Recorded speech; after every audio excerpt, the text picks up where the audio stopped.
Desde este momento y hasta dentro de una hora, usted está invitado a almorzar con nosotros. La mesa está tendida en la Delegación La Plata del Consejo Profesional de Ciencias Económicas de la Provincia de Buenos Aires, para que usted la disfrute desde su casa.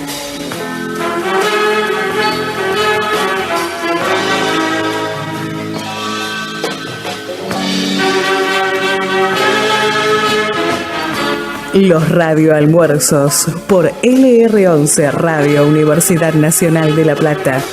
Un encuentro para comunicarnos y hacer amigos. Con el auspicio del Banco Comafi.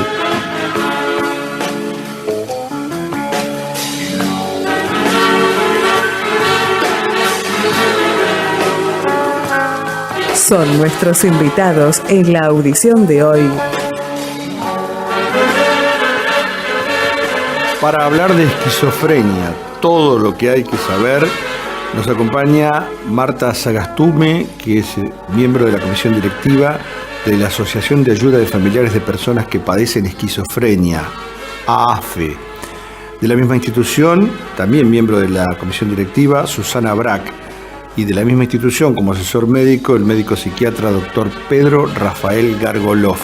Como anfitriona y en representación de nuestra institución, la prosecretaria de Seguridad Social, la doctora Lucrecia Bronati.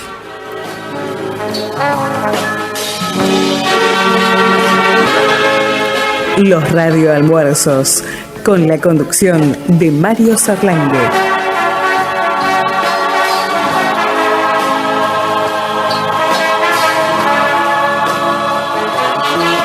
El Banco Comafi nos invita a la cabecera de la mesa tendida en la Delegación La Plata del Consejo Profesional de Ciencias Económicas de la Provincia de Buenos Aires.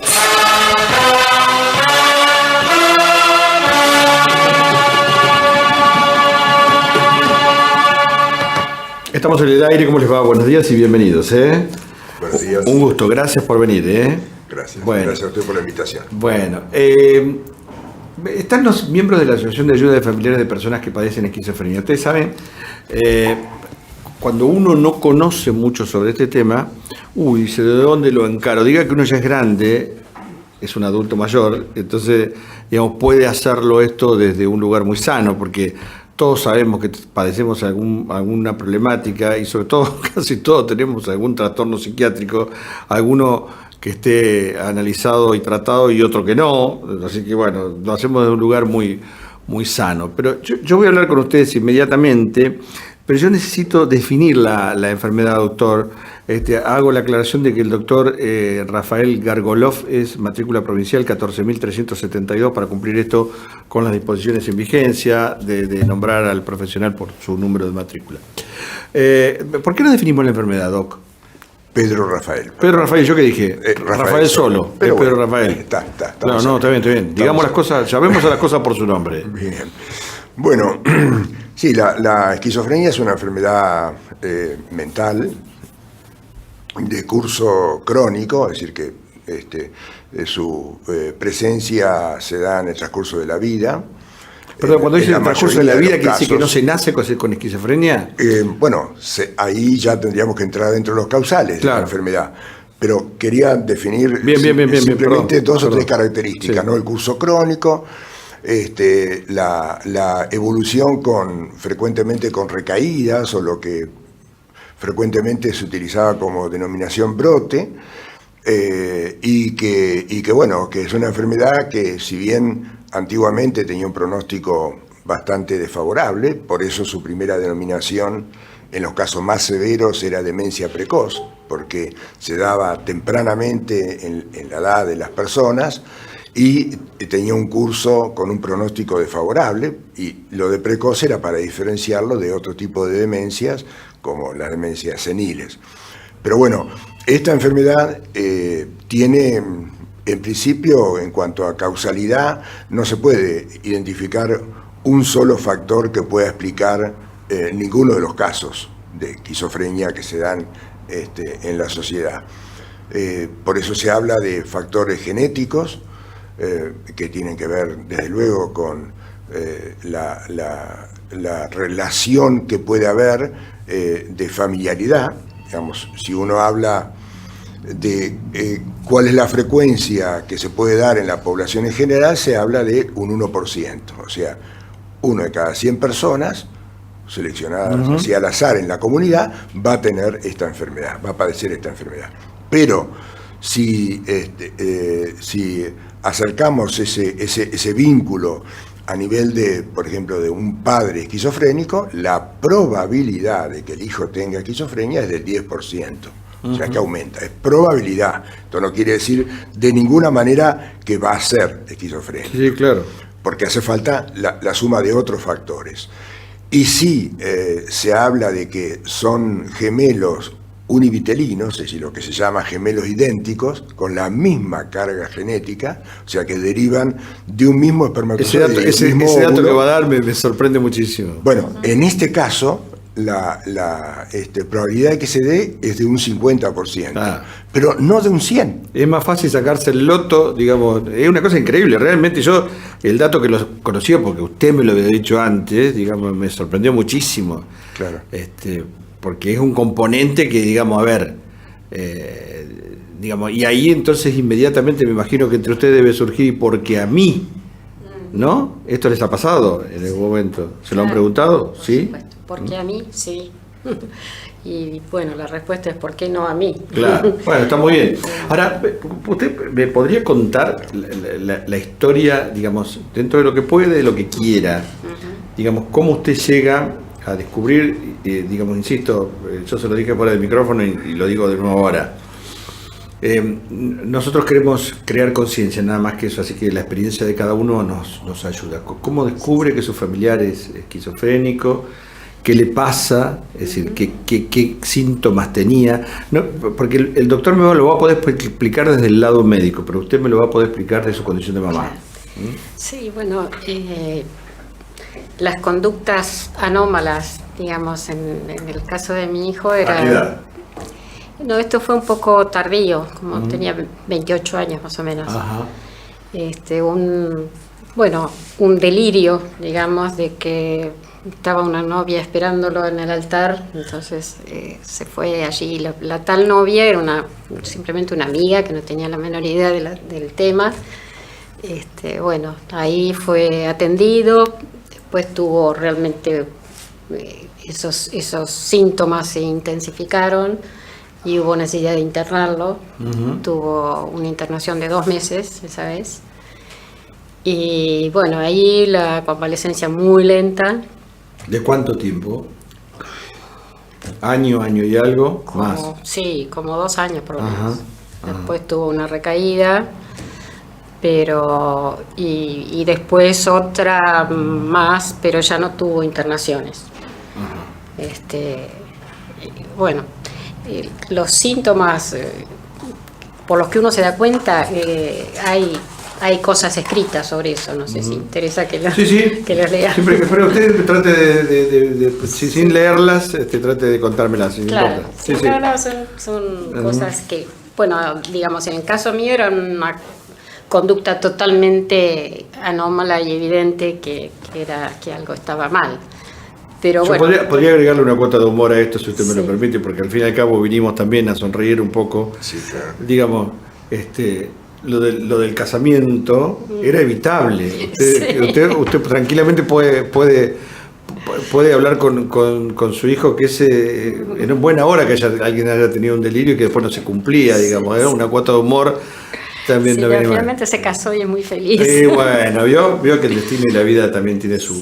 Bueno, a ver, cuénteme porque me interesa mucho cuáles eran los síntomas. Bueno, a veces, digamos, cada caso es distinto, hay pacientes y no enfermedades. Pero el caso de su hijo me interesa a mí en particular. Bueno, el caso de mi hijo era eso, nada más, es decir, fue... probablemente conductas sociales que uno no se daba cuenta en realidad. Doctor, el caso de Matías Alese, que usted vio que es público, el actor, ¿se podría hablar de un caso de...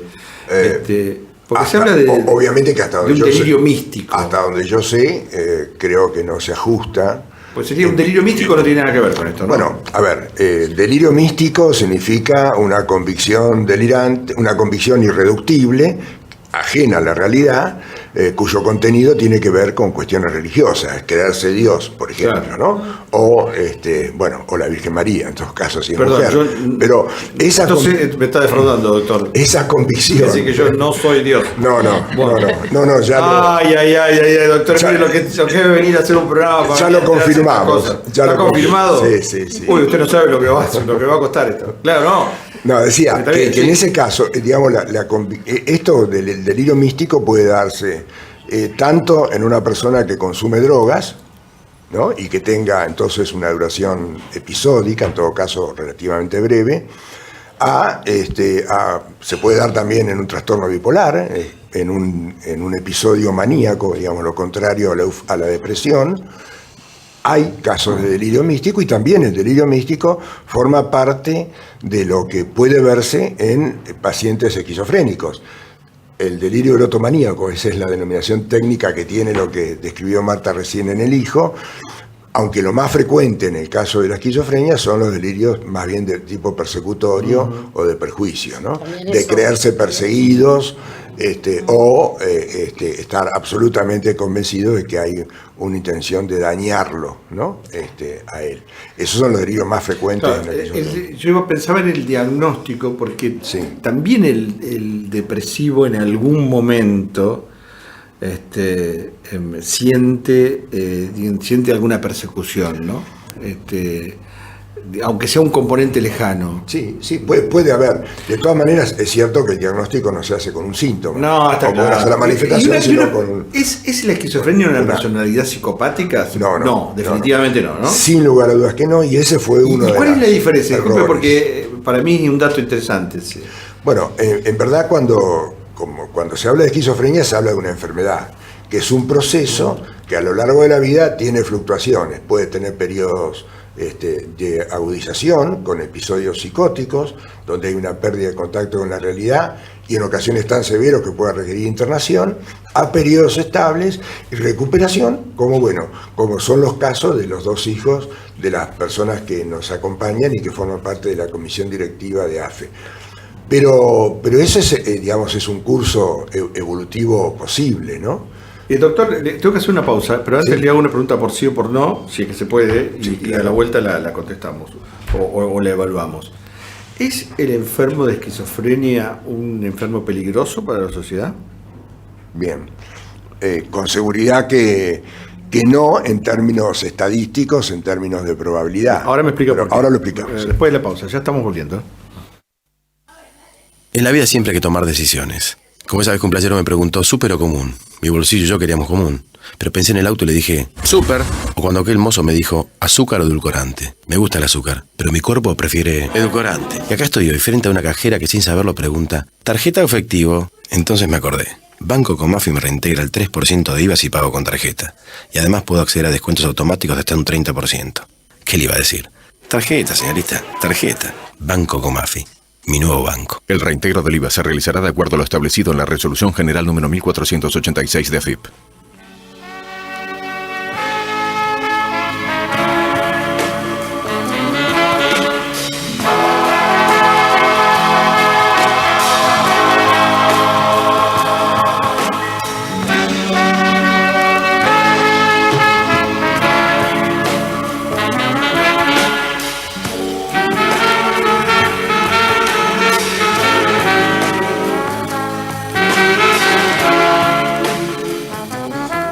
Perdón, estamos en el aire. Es muy gracioso lo que cuenta el doctor, claro.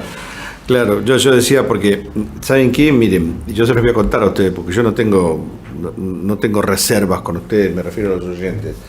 Yo decía al doctor que cuando uno lee, hoy que es tan fácil el acceso a la información a Internet, desapegada del contexto, desenganchada de la información núcleo, y cualquier enfermedad uno siente como que tiene esa enfermedad, digamos, y el doctor me confirmaba que mientras él cursaba sus estudios, los compañeros también todos sentían que algo de eso tenían, ¿no? Claro.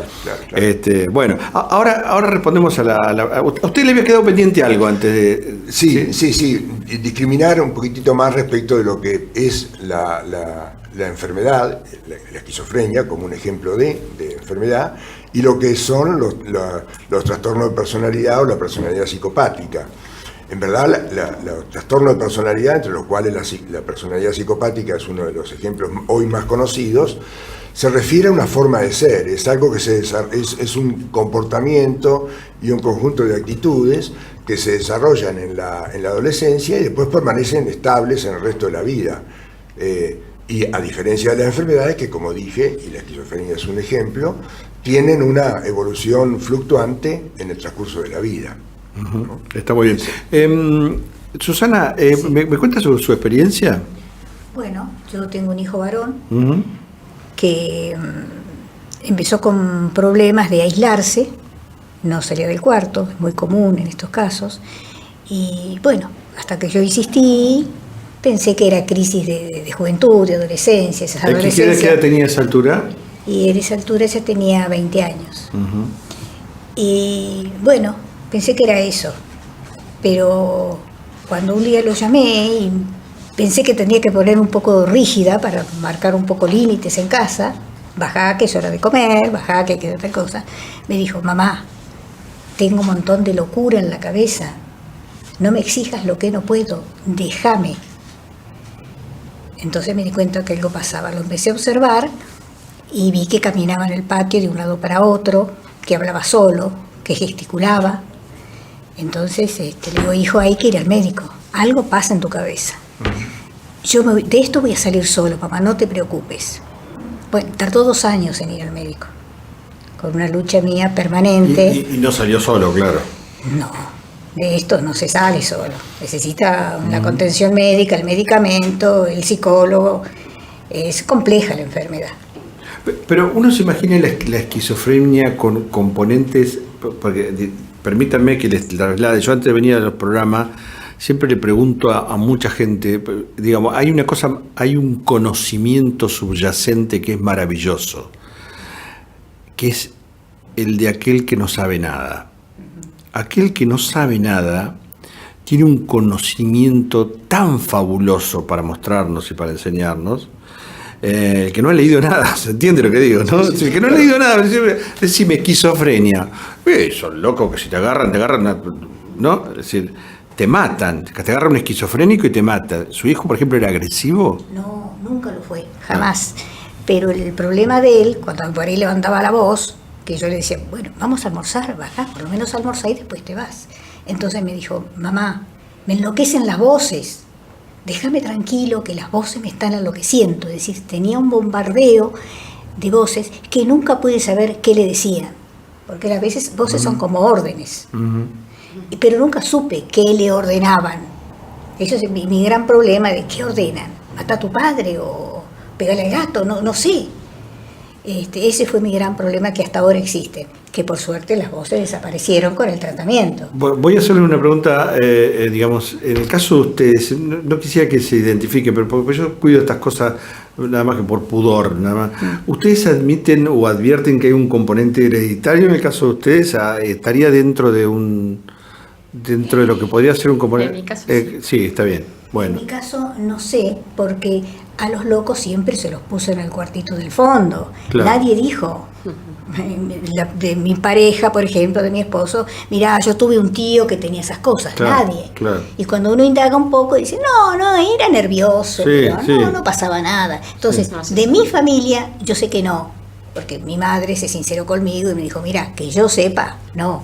De mi esposo no sé. Claro. Pero bueno, no podía perder tiempo en eso. No se puede. No, pero pregunto, porque claro. ya que hablamos de estadística, digamos, esta cuestión no es menor, digamos, bucear en estas cuestiones. Yo le había dejado pendiente una pregunta a usted, doctor, era el nivel de agresividad, ¿no? Si eran peligrosos para la sociedad en general. Claro. Porque cuando yo pregunté el esquizofrénico, no, si te chocás con un esquizofrénico, digamos, son peligrosos. Y después, Claro. cuando uno va a la bibliografía que hay, pareciera ser que no son tan peligrosos. No, sin duda.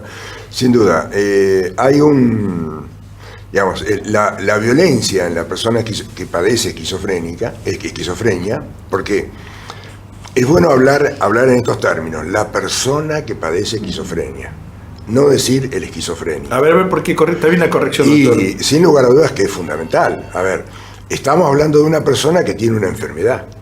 Y usar la palabra esquizofrénico ya es medio estigmatizante, claro. y es duro y es Si nadie le un diría tanto a alguien, descalificante. nadie el ulceroso de la vuelta, ¿no? Claro. Nadie diría, Bueno, bueno, también. sos un ulceroso de porquería, Claro. sos un diabético Claro, de tal cual. No, nadie usa esa Está bien, palabra. está muy Pero- bien hecha la corrección, doctor, porque pero uno sí- a veces cae en estas cuestiones, ¿no? Exacto, y de hecho ocurre. Hace poco en un programa periodístico, uno de los invitados usó la palabra esquizofrénico para descalificar. Es un esquizofrénico, ¿no? Entonces, bueno, tiene que ver esto con el perjuicio, con los prejuicios, con el estigma, con la discriminación asociado a estas enfermedades.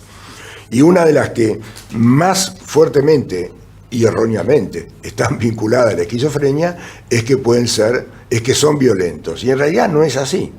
De hecho, la mayoría de los pacientes que padecen esquizofrenia son más víctimas de violencia y de abuso que ellos de generar violencia. Y otra cosa muy importante, un aspecto muy importante, es que en todo caso la violencia, cuando se da en la persona que padece esquizofrenia, se da en aquellos casos donde no hay un tratamiento adecuado. O sea, un paciente que no esté en tratamiento y que tenga alguna predisposición a conductas violentas y que tenga voces que le dicen hace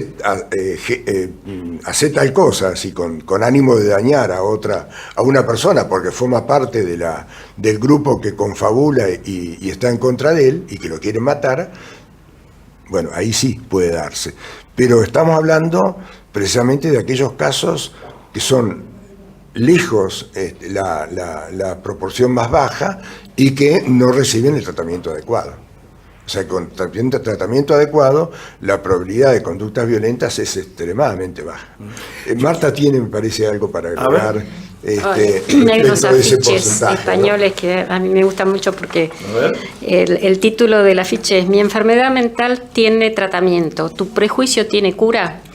Entonces dice que el 98% de las personas que padecen esquizofrenia no comete actos violentos a lo largo de toda su vida.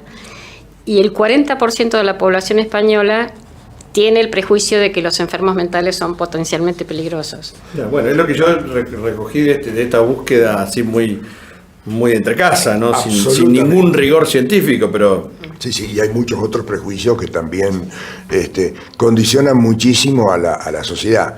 Tienen que ver con desinformación, por un lado, y con precisamente el estigma, como un prejuicio, como que yo, por mi condición natural, yo ya creo que son violentos, que no se recuperan nunca, que no pueden decidir su tratamiento, que son inútiles para trabajar, etcétera, etcétera. Y son todos prejuicios que, instalados fuertemente, implican una barrera para acceder a todo lo que ellos necesitan. Claro, bueno, ahí está, y ahí me imagino, digamos, a alguien que lo padece, cómo es ese mote subyacente que está sobre la humanidad de esa persona, cómo debe contribuir en forma negativa. Seguro. A poder obtener la morigeración de su situación clínica, ¿no? Usted se imagina una persona que padece esquizofrenia escuchando la radio, mirando un programa de televisión y de pronto que un periodista, un invitado utilice la palabra esquizofrenia para descalificar a otro, ¿cómo se siente? Sí, yo creo que en eso, bueno, este es un poco el objetivo de este programa. Yo les adelanté que nosotros veníamos a desasnarnos sobre la cuestión y lo estamos haciendo. Ahora yo tengo que hacer una pausa para escuchar a nuestros amigos los locutores de la radio, pero inmediatamente vamos a volver sobre estos temas, o sobre este tema en particular, porque nos interesa, porque nos importa, y sobre todo porque a usted que nos está escuchando del otro lado, ahora viene la parte del servicio, o sea que nosotros decimos, no para que usted empiece a estudiar todo el tejido familiar y empiece a encontrar enfermos por todos lados, pero sí para que si tiene algún allegado que padece alguna de estas patologías, sepa de qué estamos hablando y hacia dónde vamos. Enseguida volvemos.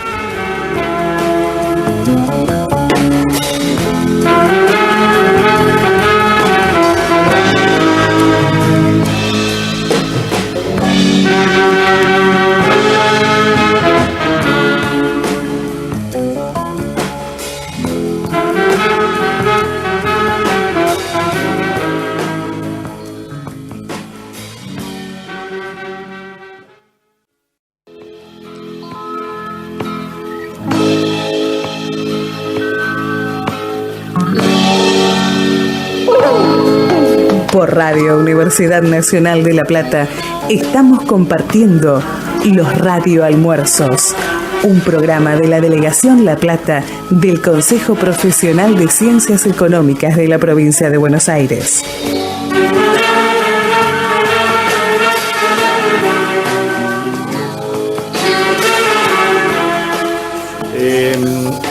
Yo les voy a preguntar a ustedes, tanto a Susana como a Marta, les voy a dejar pendiente una pregunta, es decir, ¿qué pasa cuando alguien llega a la asociación? ¿Qué es lo primero que necesite? ¿Qué es lo que primero ustedes se apresuran a darle? Eso quiero que me cuenten. Pero yo quiero aprovechar que está aquí el doctor con nosotros, que no es que lo invitamos por casualidad, no es que voy a aprovechar porque ya que pasó por la puerta, lo invitamos de profeso, porque este tema no se puede abordar si no es, digamos, con un sustento médico necesario. Es imposible, digamos, sanatear, como decimos los periodistas, alrededor de esta cuestión. Hablamos de la droga, sobre todo de la marihuana, ¿no? Claro. Que, digamos, un componente que muchas veces uno lo subestima. Inclusive, digamos, hay quien digamos, tiene argumentos para considerar que es necesario, que tiene efectos terapéuticos. Claro. Bueno, hay todo un movimiento, ustedes habrán escuchado, ¿no? Sin duda, a nivel Y que mundial, tendrán su razón, y ahora no es el momento para nosotros de discutirla. Por supuesto, porque es tremendamente complejo y hay variables de todo tipo influenciando en uno u otro sentido, ¿no? Pero lo concreto, si estamos hablando de esquizofrenia y marihuana, sin lugar a dudas que en ese sentido podemos afirmar hoy en día que hay una relación muy, muy estrecha. Está absolutamente comprobado que personas vulnerables, o sea, quienes tengan la condición biológica y como para desarrollar una esquizofrenia, por ejemplo, un hijo, ¿no?, de una persona esquizofrénica, una persona que padece esquizofrenia, si consume marihuana en forma más o menos regular y cuanto más precoz sea, mucho más pronunciado, la probabilidad de desarrollar síntomas prácticamente idénticos a la esquizofrenia es casi de un 100%, es altísima. Y además, hoy en día, eso ya está comprobado. Hoy en día hay hipótesis que están, por supuesto, evaluándose, pero vienen con anuncios de bastante credibilidad de que la esquizofrenia por sí mismo, inclusive en personas no vulnerables, podrían desarrollar síntomas similares a la esquizofrenia, ¿no? Quizás no que desencadenen la enfermedad, pero sí síntomas que... Pero que ese sea un factor, digamos, que aporte elementos, ¿no? Sin lugar a dudas. Hoy en día es uno de los factores que podríamos decir causales de esta enfermedad, ¿no? Causales con estos recaudos que dije previamente, ¿no? No, está bien, es decir, siempre haciendo la salvedad que, digamos, no se enferma de esquizofrenia quien quiere. Quien quiere, sino quien puede. Sino quien puede, quien tiene ciertas condiciones de base. Bueno, cuéntenme un poco la experiencia de ustedes cuando alguien va a la asociación.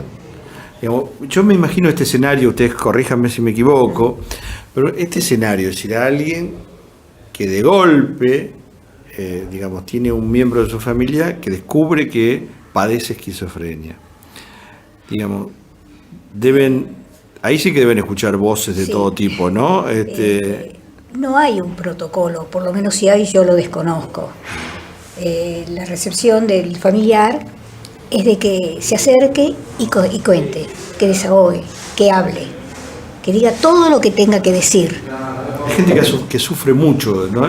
Sí, el familiar sufre mucho, ustedes lo han sufrido mucho. Sí, muchísimo. Y llega llorando, desconsoladamente, en mi caso. Bueno, y después que habló, viene la relación con los demás, el hecho de compartir, es decir, a mí me pasó igual que a vos, o similar, y eso hace que entre la confianza y el contar, y ese es como un desahogo, porque nosotros magia no hacemos. Lo único que hacemos, ponemos la oreja y dejamos que la persona se desahogue, y ante alguna duda, bueno, nos consultamos y aconsejamos. tenés que ir a tal lado, tenés que ir al otro, tenés tal cosa, no tenés tal cosa. Es decir, acompañamos. Además, pequeños trucos les enseñamos, digamos, de cómo, A ver. por ejemplo, cómo lograr que el familiar tome la medicación. Eso no lo vamos a decir al aire. No, está bien, no, está perfecto. Yo lo voy a respetar muchísimo eso, pero porque hay una tendencia a no tomar la Sí. digamos, Ese es uno de los pasa problemas como más en frecuentes. algunas patologías. Por ejemplo, ustedes saben que afuera del micrófono tocamos el tema del hipertenso. Ustedes saben que el hipertenso no se convence de que es hipertenso, digo, no se quiere convencer de que es hipertenso. El enfermo de esquizofrenia tampoco quiere admitir, le cuesta admitir. Claro. No puede. No puede. No Puede.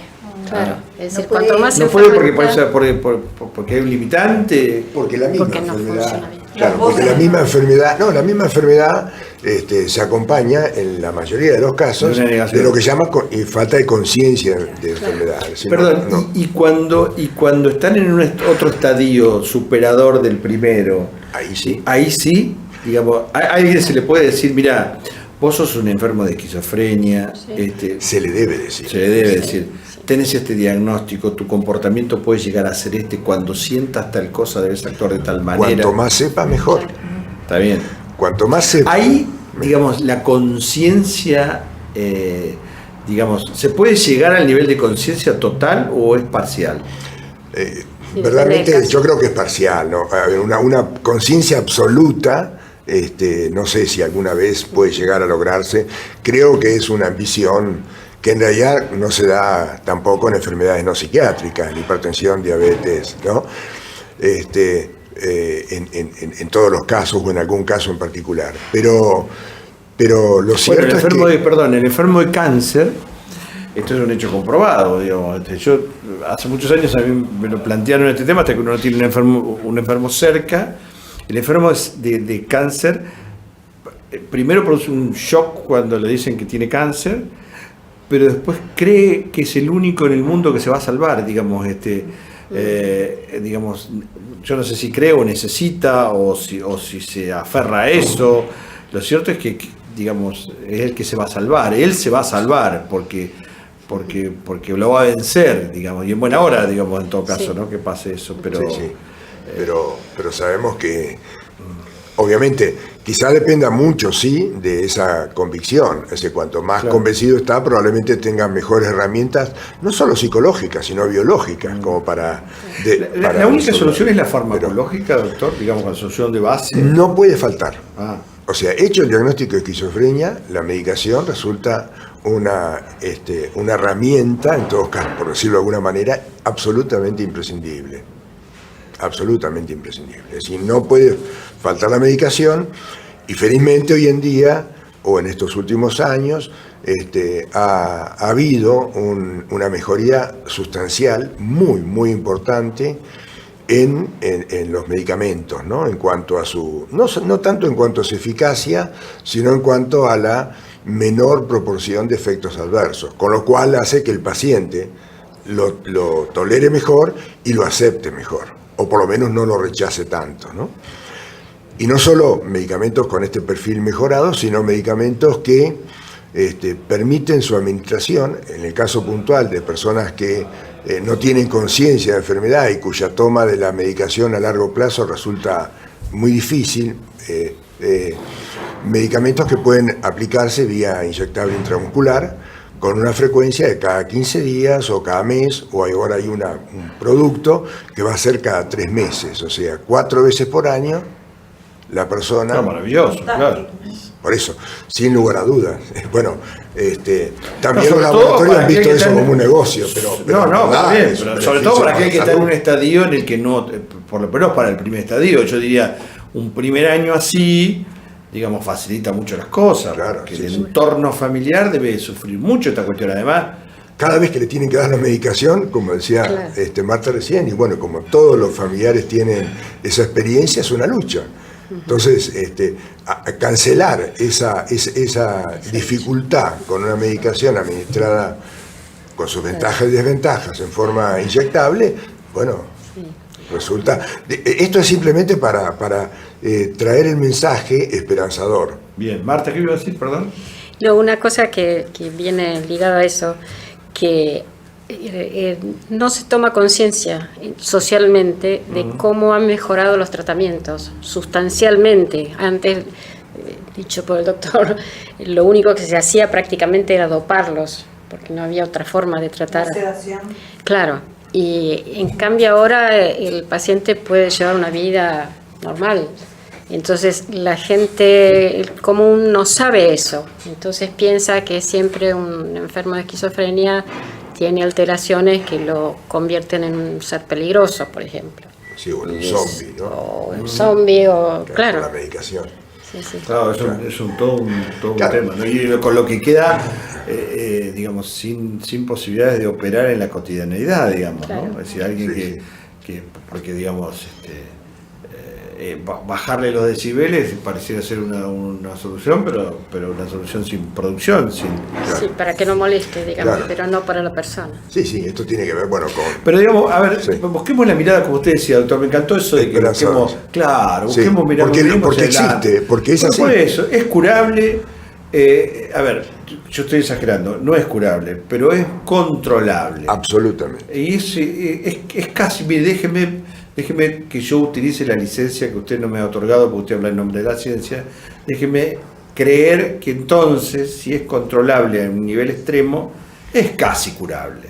Sí. Me tomo esa licencia porque, digamos, en todo caso, para que la gente que nos está escuchando no tenga miedo de vivir el diagnóstico, digamos, como tal, ¿sí? Me parece que es un tema... Sí. valioso. Sí, sin duda. Y yo creo que este altísimo nivel de recuperación, como para decir casi curable, que no está tan alejado de la realidad, son los ejemplos, bueno, de cuál es el estado actual de desempeño en la vida que tienen los hijos de las dos miembros de la asociación que nos acompañan en este momento.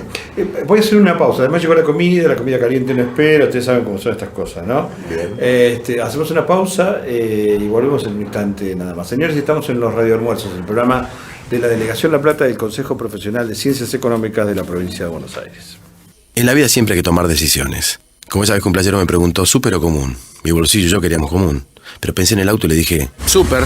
O cuando aquel mozo me dijo, azúcar o edulcorante. Me gusta el azúcar, pero mi cuerpo prefiere edulcorante. Y acá estoy hoy, frente a una cajera que sin saberlo pregunta, ¿tarjeta o efectivo? Entonces me acordé. Banco Comafi me reintegra el 3% de IVA si pago con tarjeta. Y además puedo acceder a descuentos automáticos de hasta un 30%. ¿Qué le iba a decir? Tarjeta, señorita, tarjeta. Banco Comafi. Mi nuevo banco. El reintegro del IVA se realizará de acuerdo a lo establecido en la Resolución General número 1486 de AFIP.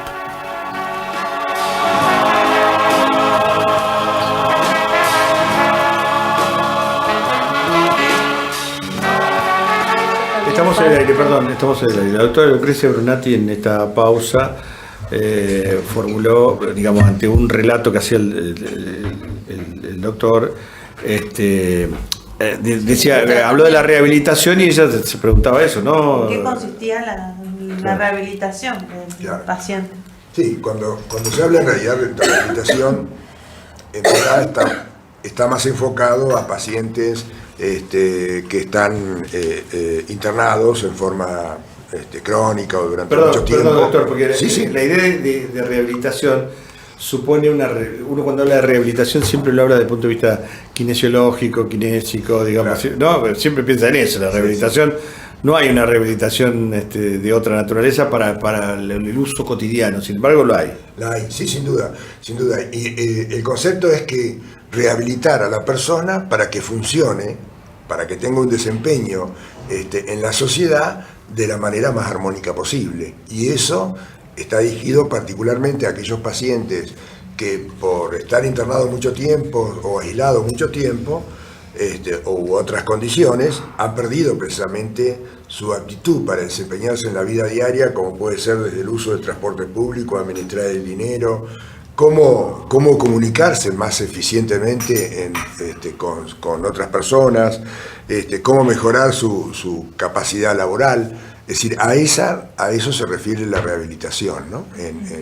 Que es uno de los procedimientos de los tratamientos o cuidados de las personas que padecen esquizofrenia y que tienen que vivir en la comunidad, ¿no? Claro, y para eso hay talleres en distintos... Eso lo A ver, que cuénteme, por ejemplo. Bueno, no, nosotros no, ese es uno de los objetivos futuros, pero por ahora no tenemos material humano para dar esos talleres. Pero, por ejemplo, ¿talleres de qué serían? Desde ¿Laboterapia, por ejemplo? hacer pan, no sé, taller de plástica, de música, no sé, yo en algún momento di un taller de matemáticas. De teatro, para De expresión. teatro, claro. Qué suerte que yo no fui, porque para mí la matemática es enloquecedora más que... ¿Usted es profesora de matemática? Yo soy. ¿Cuánto lo lamento por usted? Porque, Según decía Chesterton, los poetas no enloquecen, los matemáticos sí. claro, sí. Cosa que es falsa. Sí. No, y la señora decía hace un rato que de poeta y loco todos tenemos un poco, así que... Sí. Pero vio que los que somos así... más inclinados hacia la palabra, tenemos una cierta aversión a la matemática, porque creemos que la matemática...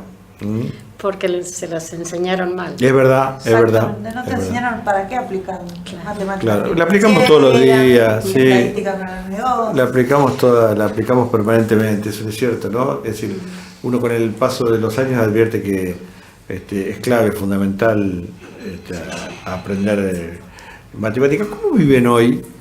¿Cómo vive hoy, pasados los años, aquel diagnóstico que pareció tan tremendo? Y bueno, ahora con alegría. Por ejemplo, acabo de volver de dos días de estar con mi hijo y mi nuera en una casa que se acaban de hacer. Ajá. ¿Fuera de la Ciudad de La Plata? Sí, Chascomús, casa de fin de semana por ahora. Probablemente la van a alquilar para sacar algo de plata, pero preciosa, hecha entre los dos, con trabajo, ideas de los dos. Es decir, una cosa que cuando empezó todo esto parecía imposible, ¿no? Ajá. Además, cada uno tiene su trabajo, sus actividades, sus amigos. Mi hijo toca la guitarra, presenta trabajos en congreso, es decir, es una vida plena. ¿Y conoce muchos casos de esto, Marta, o Bueno, en general yo creo- hay secuelas invalidantes en Yo esto? creo que es un poco excepcional el caso de mi hijo, pero no sé.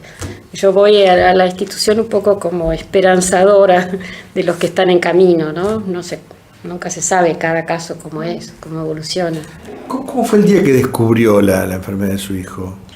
Y bueno, lloré 3 días seguidos, abrazaba a mi perra, que era lo único que tenía, y no me podía convencer. Tardé años en aceptar la realidad. A partir del que lo acepté fue todo un poco más fácil.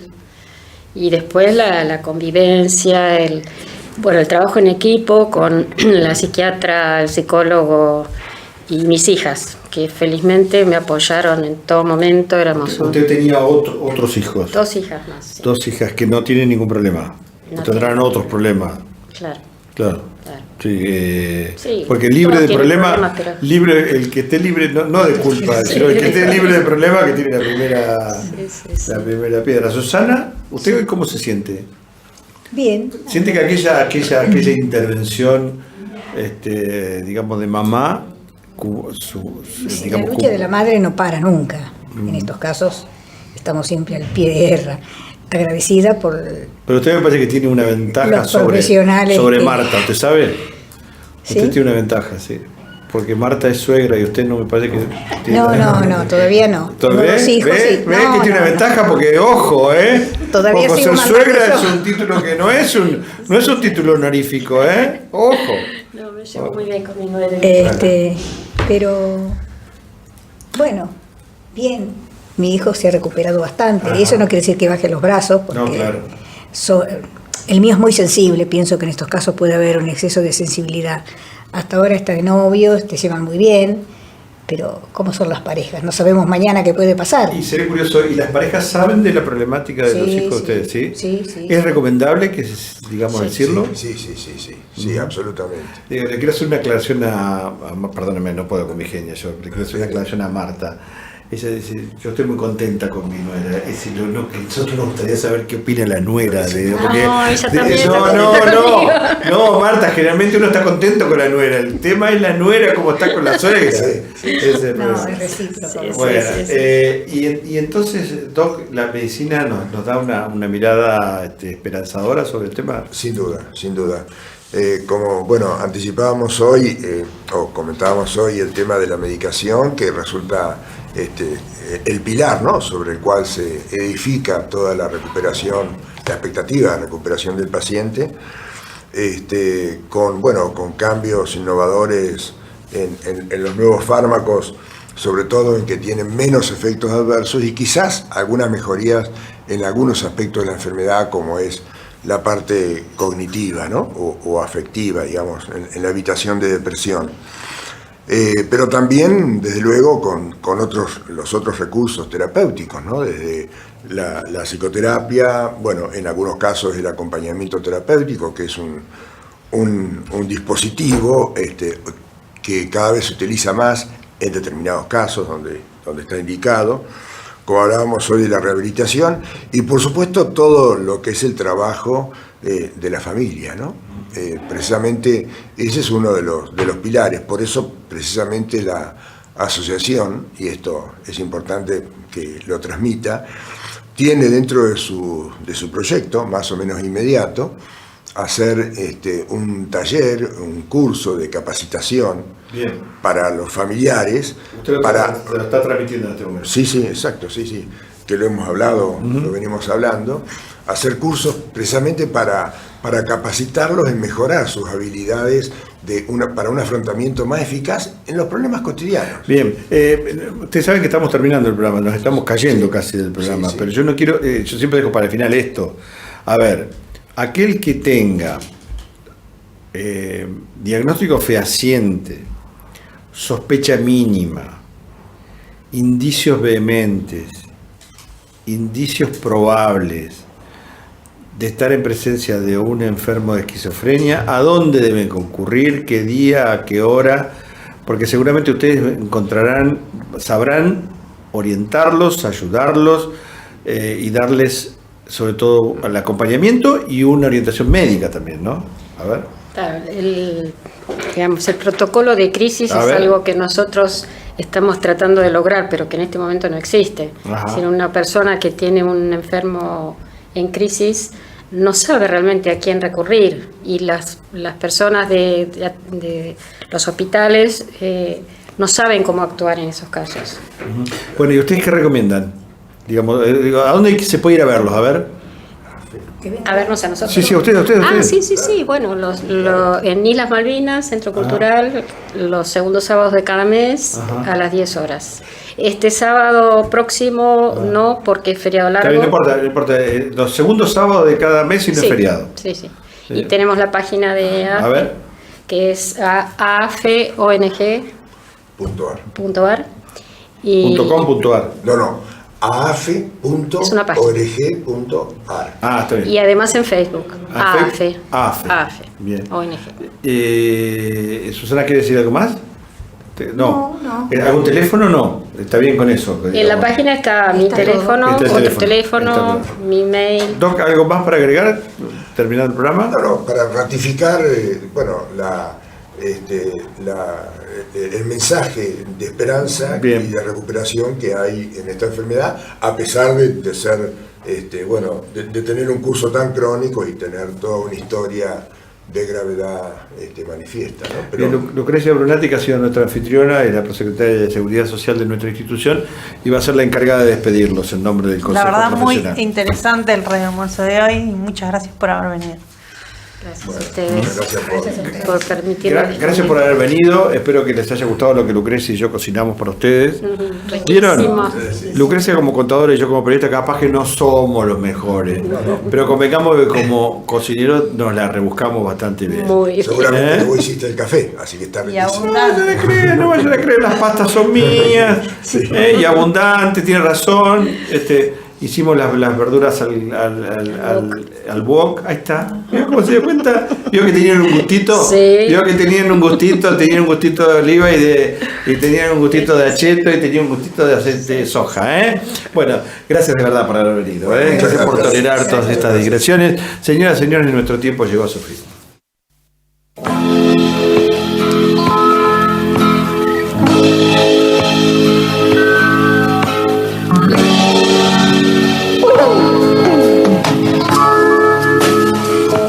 La radio vuelve a casa después de haber compartido un almuerzo con usted, luego de una hora de charlar, de comunicar, de hacer amigos.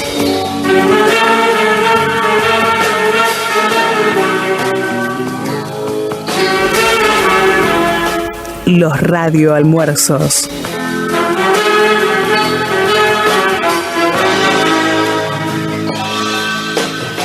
Un programa de la Delegación La Plata del Consejo Profesional de Ciencias Económicas de la Provincia de Buenos Aires, con el auspicio del Banco Comafi.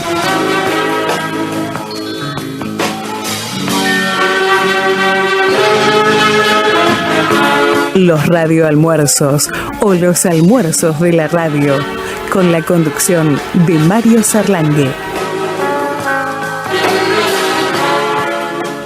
Bien, quiero decirle que las cosas ricas que consumimos en este mediodía las acercó Agustín Panofa, a quien le agradecemos la gentileza de haber compartido este almuerzo con nosotros, que nos enlazó con Radio Universidad Nacional de La Plata, Martín Chabor, y que si Dios quiere y ustedes lo desean, vamos a compartir un encuentro de características similares dentro de una semana, en este mismo espacio, en este mismo horario y bajo estos mismos auspicios. Va a ser un gusto. Sobre el final, nuestro tradicional saludo, ese que dice buenas tardes, buen almuerzo, mejor.